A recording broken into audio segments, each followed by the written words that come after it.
Hello guys, my YouTube channel में आप सभी का स्वागत है। दोस्तों, हरियाणा सरकार की तरफ से हरियाणा की जनता के लिए एक बहुत बड़ा महाधमाका। दोस्तों, हरियाणा सरकार ने बीपीएल राशन कार्ड धारकों, आयुष्मान कार्ड धारकों के लिए और बुढ़ापा पेंशन धारकों के लिए, विधुर पेंशन धारकों के लिए दोस्तों एक बहुत ही बड़ा महाधमाका दिया गया है।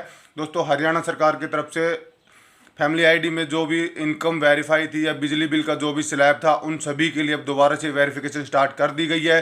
दूसरा, साथ ही साथ में विधुर पेंशन जो है ऑटोमेटिक पर जारी करने का ऐलान कर दिया गया। तो दोस्तों, अब से हम इस वीडियो में देख सकते हैं हरियाणा सरकार की तरफ से आपको कौन कौन सी योजनाओं का, कौन कौन सी स्कीमों का लाभ मिलेगा, ये सब आप इस वीडियो में देख सकते हैं। आखिर हमारा फैमिली आईडी, परिवार पहचान पत्र, इसी काम करने के लिए तो बनाया हमने। अगर हम बीपीएल की संख्या गिने तो पहले तो सिर्फ 1,20,000 रुपया वार्षिक आय जिसकी होती थी उसी के नीचे बीपीएल होता था, और हमारे राशन कार्ड भी 23-24 लाख ही थे। लेकिन हमने पीपीपी बना करके उस स्लैब को बढ़ाया, 1,80,000 किया। राशन कार्ड की संख्या जहाँ तक है वो 30 लाख से ऊपर 34 लाख हो गई है। हमारा ये जो आयुष्मान कार्ड का आंकड़ा है ये भी 1,80 तक 29 लाख ये हो गया था, 29.5 लाख, 8 लाख अगला हमने 3 लाख तक का ये कर दिया, 37 लाख परिवार हो गए। कुल 70 लाख परिवार है। 55% लोगों को हमने इस प्रकार की राहत देने का प्रावधान किया है। जिनको जो नहीं मांगते थे उनको भी हम दे रहे हैं। यानी 12.5 लाख राशन कार्ड तो हमने उनके घर बैठे बनाए हैं। 1 लाख से ऊपर हमने ओल्ड एज पेंशन जिन्होंने हमसे आके मांगी नहीं उनको वेरीफाई करके उनके घर जा करके दे रहे हैं। तो ये जो सारा कुछ सुविधाएं हम देते हैं, इसमें हमारे यहाँ कोई परिवार ऐसा नहीं है कि जिसकी कोई आवश्यकता पूर्ति नहीं होती हो।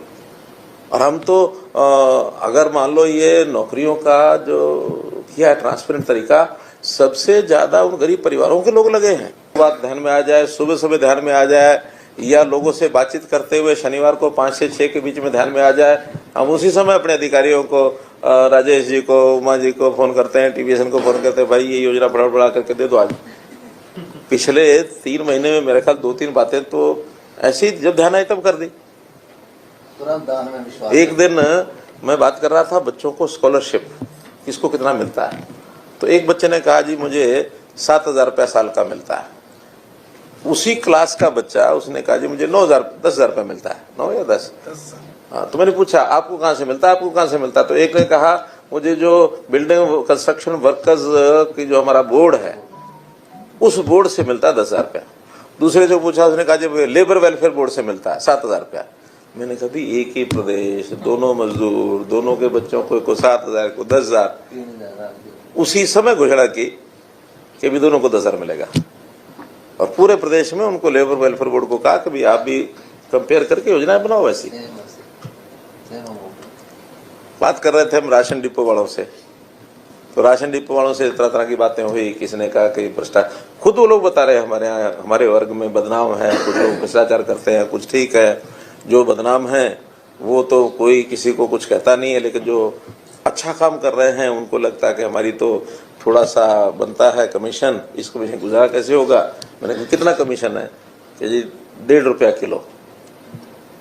मैंने भी हिसाब लगाया कि भी मानो अगर सारे महीने का इतना, तो इनको तो 8-10 हज़ार रुपये से ज्यादा मिलता नहीं है, तो 8-10 हज़ार रुपये में कहाँ इनका गुजारा होता है, कुछ ना कुछ गड़बड़ करेंगे ही। तो जैसे ही कार्यक्रम समाप्त हुआ मैंने कहा इनकी 2 रुपया कमीशन कर दो। उस समय की नोबडी डिमांडेड। लेकिन जब हमें लगता है कि ये चीज इस समाज के साथ अन्याय हो रहा है, वो बेचारे जिनकी शादी नहीं होती थी उन्हें कभी इनको दे दो 2,2700। जिनकी पत्नियों का देहांत हो गया, विधुर, वो भी तो आखिर संकट से गुजरते हैं। हमने कहा भी 40 वर्ष के हो गए तो इनको भी दे दो 2,2700। एक हमारे वो डिफॉर्मिटी के जो लोग बच्चे, क्या कौन सी डिजीज थी, रेयर डिजीज, तो भाई इनको भी आखिर इनका भी जीवन बड़ा असुरक्षित है। उनको 2,2700 महीने का दे दिया, साथ में उनको चिरायु कार्ड भी उनको दे दिया। हाँ, तो ये चीजें जब भी किसी वर्ग के लिए हमको ध्यान में आती हैं हम तुरंत करते हैं। तो 9 वर्ष पूरे होने पर भी सब कुछ बढ़ा इस पॉलिसी के आधार पर होंगी और कोई पॉलिसी हो, क्योंकि उनको 20% का अधिकार है मिला हुआ। अगर वो नहीं हम पूरा कर रहे हैं तो कहीं ना कहीं किसी ने ध्यान नहीं कराया, इसीलिए रह गई होंगी। बैकलॉग है ही नहीं। वो तो जो होगा तो पूरा करेंगे। मेरे हिसाब से तो कोई आज की रेट में तो कहीं नहीं रहता है, क्योंकि 20% हर जगह पर उनको रिजर्वेशन पूरा मिलता है, कोई भी सीट आज बचती नहीं है। हाँ, कहीं कहीं बाय द वे कोई रह जाए तो पूरा करते हैं, जैसे आज ही रह गया, 100 लोग चुनने थे, 61 चुने गए, 39 रह गए, अब ये 39 सब रह गए। हाँ, अब वो 41 रहे तो ऐसा नहीं कि 39 छूट जाएंगे, अभी नई रिक्वेशन जाएगी, मानो 50 की हो जाती, अब ये प्रायोरिटी कब जैसे तय की भाई, 1 लाख से नीचे एक स्थिति बहुत दयनीय स्थिति होती है। ग्रेजुएट है, आगे पढ़ने का कोई बहुत स्कोप, उसने हिम्मत करके ग्रेजुएशन कर ली, एज उसकी 24 और 36 के बीच में है, 24 से नीचे वाला और भी साल 2 साल पता करेगा, कर लेगा, 36 के बाद वाले का स्कोप ही खत्म होता जा रहा है, बहुत कम स्कोप बचा है। और मेल और फीमेल का कहीं अदरवाइज ना ले जाना, इसलिए कि पहले इन नौजवानों को अगर नौकरी मिलेगी तो परिवार बसेंगे।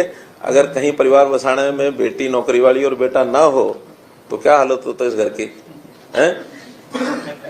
क्या हालत होती है। लेकिन कुछ समय के लिए वो काम चला लेगा कि बेटा नौकरी करता है और लड़की उसकी पत्नी उसकी नहीं भी करती है, तो 2-4 साल चला लेंगे, फिर महिला भी आ जाती है। तो फर्स्ट प्राइवेट में इनको दे लो, सेकंड प्राइवेट में महिलाओं को भी लगा लो, लेकिन सबसे पहले जो गरीब है। सर, अभी कल ही ये जो अप्रैल और जून इस साल करा रहे हैं, और ये 22,000 लोग जो मैंने बताया ना अभी, 32,000, इन सबको सर्वे में डाल दिया कि मान लो किसी का उस समय अनएम्प्लॉयड लिखाया होगा साल पहले या 6 महीने पहले जब हमने डाटा लिया था, आज हो सकता है कि 1,000-2,000 लोग नौकरी लग गए हों, क्योंकि एक बार जो काम कर लेता है वो बहुत कम होते हैं, जो बाहर निकलता है थोड़े बहुत होते हैं, लेकिन जो अनएम्प्लॉयड है उनका तो नौकरी का स्कोप बना ही रहता है। हमारे यहाँ 2011 के बाद 2023 तक जो राशन कार्ड थे उनका जब सर्वे कराया तो 80,000 लोग ऐसे परिवार ऐसे मिले इन दिस फील्ड। ये 3,000 रुपए जो ऐलान किया आपने, ये कब से लागू हुआ? ये बुढ़ापा पेंशन, बुजुर्ग पेंशन, ये हो गया नोटिफिकेशन होने वाला इसका, होगा सर आगे है?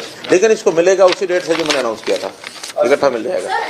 नहीं 3,000 के 2750 वो मैंने कहा है, कल ही कहा है, बहुत जल्दी, यानी मैंने शब्द प्रयोग किया बहुत जल्दी। सर, ऐसा कि मुख्यमंत्री को पंजाब में जो सरकार में ये विपक्ष को क्लियर है, तो जो हरियाणा में ऐसी बात आ रही है कि कल अनुराग ठाकुर से पूछा गया क्या कहना है, तो उन्होंने कहा कि वो चाहती हैं कि आपके द्वारा उनकी पार्टी को टाइम दिया जाए और ये बताया जाए कि जब पंजाब, हरियाणा और केंद्र में आपकी सरकार थी तुरंत मिलता भी है, लेकिन इस पर्टिकुलर चीज में उसके अंदर फिर कहीं ना कहीं कोई ना कोई खेल होते रहे। बाद में कोविड आ गया, कोविड के बाद अब सुप्रीम कोर्ट ने भी ये कहा कि आपस में म्यूचुअली किसी न किसी तरीके से कर लो। उस म्यूचुअली करने में हमने तो फिर यही कहा कि चलो भी आपस में मान जाए।